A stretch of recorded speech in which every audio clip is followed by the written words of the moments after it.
SM Store, amanah dalam muamalah.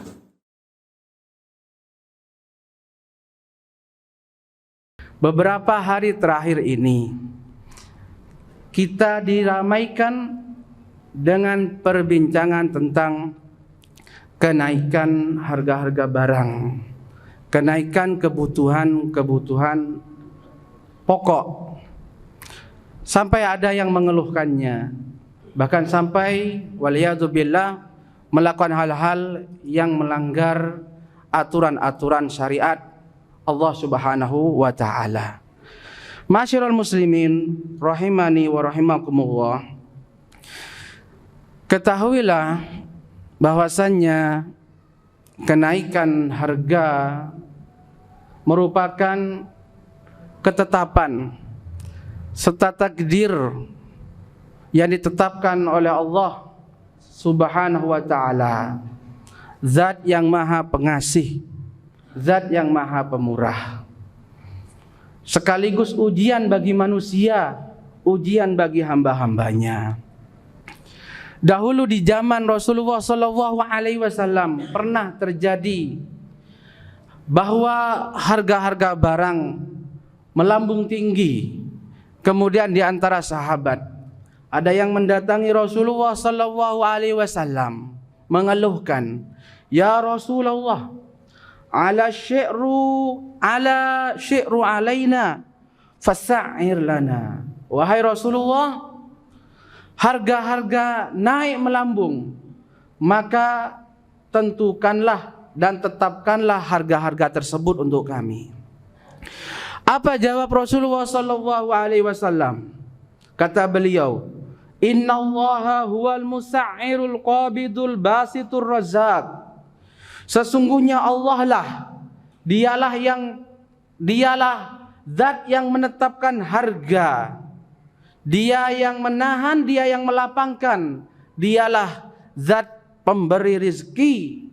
Kemudian kata beliau, "Wa inni la arju an alqallaha wa laisa ahadun minkum yatlubuni bimadlamatin fi damin aw malin."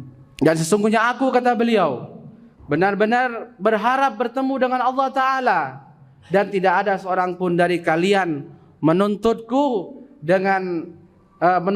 karena kezaliman, baik dalam darah ataupun di dalam harta.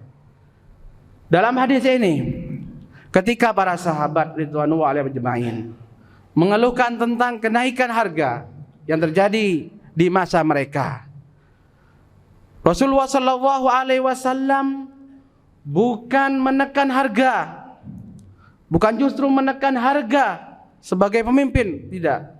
Tetapi beliau SAW mengingatkan para sahabatnya agar bertawakal kepada Allah Subhanahu wa ta'ala, agar kembali kepada Allah, semakin dekat kepada Allah Azza wa Jal. Bahwasanya Allah lah yang menetapkan harga-harga tersebut. Naik turunnya, naik rendahnya harga itu Allah Ta'ala tidak keluar dari takdir dan kehendaknya. Dan bahwasanya Allah lah yang memberikan rizki dan menahan rizki dari kalian. Maka mintalah rizki kepada Allah Subhanahu wa ta'ala. Mintalah kemudahan rizki, mintalah jalan keluar dari Allah Subhanahu wa ta'ala. Ma'asyiral muslimin rahimani wa rahimakumullah. Maka dari situ, keadaan yang menimpa kita ini jangan terlalu diambil berat. Jangan membuat kita kemudian seolah-olah terhempit oleh langit dan bumi. Ini bukan musibah yang besar, tapi jadikanlah ini, yakinlah bahwasanya ini ketetapan dari Allah sebagai ujian bagi kita.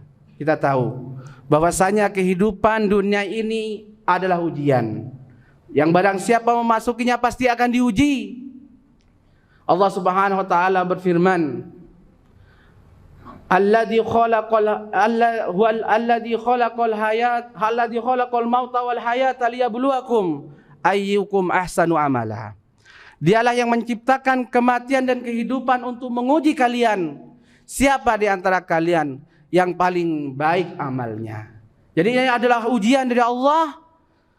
Allah menguji kita bagaimana sikap kita dalam menghadapinya.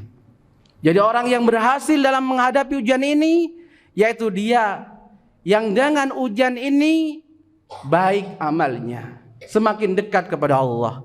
Dia menghadapinya dengan cara-cara yang diridhoi oleh Allah, menjauhi segala hal yang dilarang dan dibenci oleh Allah Subhanahu wa taala.